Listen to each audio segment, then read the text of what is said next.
بسم اللہ الرحمن الرحیم نحمدہ و نصلی علی رسولہ الکریم۔ صحیح البخاری کتاب الصلاۃ باب 11 الصلاۃ بغیر ردائی، یعنی بغیر چادر نماز پڑھنا۔ حدیث نمبر 370۔ محمد بن منقدر سے روایت ہے، کہا میں حضرت جابر بن عبداللہ رضی اللہ عنہ کے پاس گیا اور وہ ایک ہی کپڑے میں لپٹے ہوئے نماز پڑھ رہے تھے اور ان کی چادر پاس رکھی ہوئی تھی۔ جب فارغ ہوئے تو ہم نے کہا، ابو عبداللہ، آپ نماز پڑھ رہے ہیں اور آپ کی چادر رکھی ہوئی ہے؟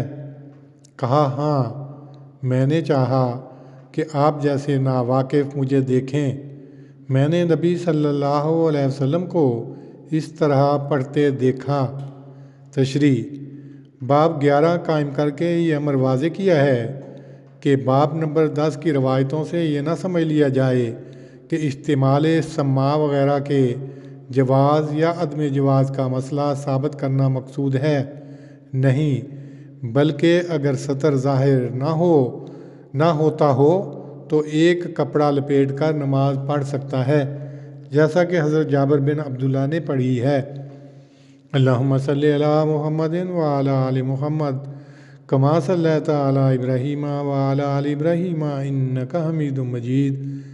اللہم بارک علی محمد وعلی آل محمد کما بارکت علی ابراہیم وعلی آل ابراہیم انک حمید مجید۔